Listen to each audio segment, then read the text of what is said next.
Prithviraj, Vaishakh, Jinu Abraham, Jakes Bijoy, അതിനൊപ്പം മോഹൻലാൽ. ഇത്രയും വലിയൊരു കോമ്പിനേഷൻ വരുമ്പോൾ പ്രതീക്ഷകൾ എത്രയോ വലുതായിരിക്കും. പക്ഷേ തിയേറ്ററിൽ നിന്ന് ഇറങ്ങുമ്പോൾ ചോദിക്കേണ്ട ചോദ്യം ഒന്നാണ്: ഖലീഫ ശരിക്കും ഒരു പുതിയ അനുഭവമാണോ, അതോ നമ്മൾ പലതവണ കണ്ടിട്ടുള്ള ഒരു പഴയ കഥയെ പുതിയ സ്റ്റൈലിൽ അവതരിപ്പിച്ചതാണോ? സ്പോയിലറില്ലാതെ പറയാം. ഖലീഫയുടെ പശ്ചാത്തലം പ്രധാനമായും സ്വർണ്ണക്കടത്ത്, കുടുംബം, പ്രതികാരം, കുറ്റലോകം എന്നിവയെ ചുറ്റിപ്പറ്റിയാണ്. അവിടുത്തെ നായകൻ ആമിർ അലി. സിനിമയുടെ തുടക്കത്തിൽ നമ്മൾ കാണുന്നത് വലിയൊരു ക്രിമിനൽ അല്ലാത്ത കുടുംബത്തോടൊപ്പം സാധാരണ ജീവിതം നയിക്കുന്ന ഒരാളെയാണ്. പക്ഷേ ചില സംഭവങ്ങൾ അദ്ദേഹത്തിൻ്റെ ജീവിതത്തെ പൂർണ്ണമായും മാറ്റിമറിക്കുന്നു.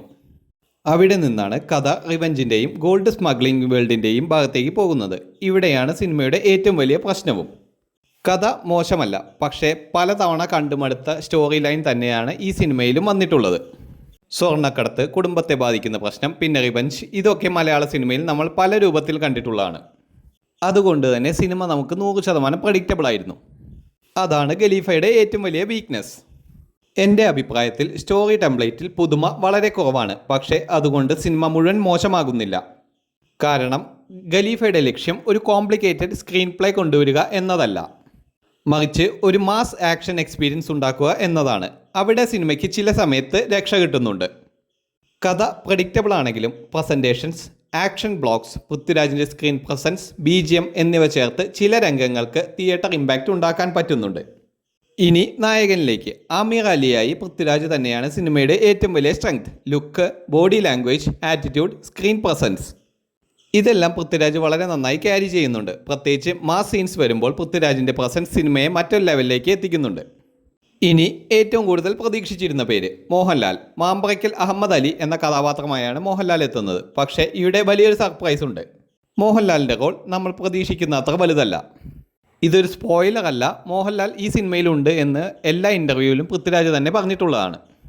പക്ഷേ ലാലേട്ടൻ്റെ പേഴ്സൺസ് തന്നെ ചില രംഗങ്ങൾക്ക് ഒരു വെയിറ്റ് കൊടുക്കുന്നുണ്ട്. അദ്ദേഹത്തിൻ്റെ ക്യാരക്ടറിനെ കൂടുതൽ എക്സ്പ്ലോർ ചെയ്യാൻ സാധ്യതയുള്ള ഒരു ലാർജർ സ്റ്റോറിയിലേക്കാണ് സിനിമ വഴി തുറക്കുന്നത്. നീൽ നിതിൻ മുകേഷിൻ്റെ മലയാള സിനിമയിലെ അരങ്ങേറ്റം കൂടിയാണ് ഖലീഫ. വില്ലൻ കഥാപാത്രമായാണ് അദ്ദേഹം എത്തുന്നത്. ലുക്ക് വൈസ് ക്യാരക്ടർ ഇംപ്രസീവാണ്. പക്ഷേ പെർഫോമൻസിൻ്റെ കാര്യത്തിൽ സിനിമയിലെ ഏറ്റവും മെമ്മറബിൾ വില്ലൻ ആയി മാറാൻ അദ്ദേഹത്തിന് സാധിച്ചോ എന്ന കാര്യത്തിൽ അഭിപ്രായ വ്യത്യാസം ഉണ്ടാകും. സപ്പോർട്ടിംഗ് കാസ്റ്റായി വന്ന ഇന്ദ്രൻ, സഞ്ജു ശിവറാം, രജീഷ വിജയൻ, മാളവിക ശർമ്മ, കൃതി ഷെട്ടി തുടങ്ങിയവരും സിനിമയുടെ ഭാഗമാണ്. ഇവരെല്ലാവരും അവരുടെ റോൾ അത്യാവശ്യം മോശമില്ലാതെ ചെയ്തിട്ടുമുണ്ട്. ഇനി ഡയറക്ഷനെ കുറിച്ച് പറയുകയാണെങ്കിൽ വൈശാഖിൻ്റെ സിനിമയാണെന്ന് പറയുമ്പോൾ നമ്മൾ എന്താണ് പ്രതീക്ഷിക്കുന്നത്? Mass, action, style, theatre moments. ഖലീഫയിൽ ഇതെല്ലാം ഉണ്ട്.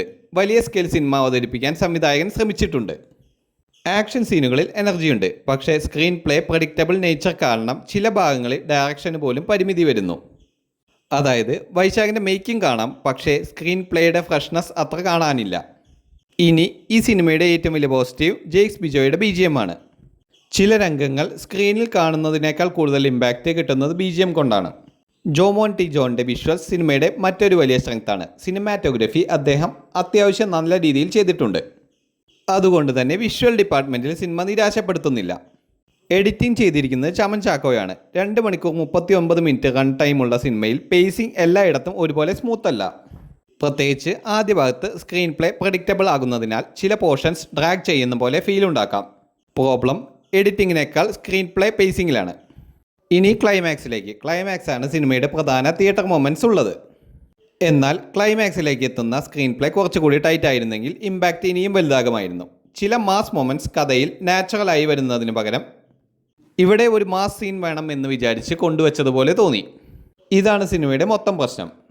അവസാനമായി പറയുകയാണെങ്കിൽ ഖലീഫ നല്ല സിനിമയാണോ? എൻ്റെ അഭിപ്രായത്തിൽ ഒരു ശരാശരി മാസ് ആക്ഷൻ തിയേറ്റർ എക്സ്പീരിയൻസ് മാത്രമാണ് എനിക്ക് ഈ സിനിമയിൽ നിന്നും ലഭിച്ചിട്ടുള്ളത്. പൃഥ്വിരാജിൻ്റെ സ്ക്രീൻ പ്രസൻസ്, ജെയ്ക്സ് ബിജോയുടെ BGM, ജോമോൻ ടി ജോണിൻ്റെ വിഷ്വൽസ്, ആക്ഷൻ സീക്വൻസ് ഇവയാണ് സിനിമയെ പിടിച്ചു നിർത്തുന്നത്. അതേസമയം പുതുമ കുറഞ്ഞ screenplay, predictable story line, ചില ഫോഴ്സ്ഡ് മാസ് മൂമെൻറ്റ്സ്, വില്ലൻ ക്യാരക്ടറിന് വേണ്ടാത്ത ഡെപ്ത് ഇല്ല, ഇവയാണ് ഈ സിനിമയുടെ പ്രധാന പോരായ്മകൾ. അതുകൊണ്ട് പഴയ കഥ പുതിയ കുപ്പിയിൽ എന്നൊരു ക്രിറ്റിസിസം പൂർണ്ണമായി തള്ളിക്കളയാനാകില്ല. സിനിമയുടെ എൻ്റെ റേറ്റിംഗ് 6/10.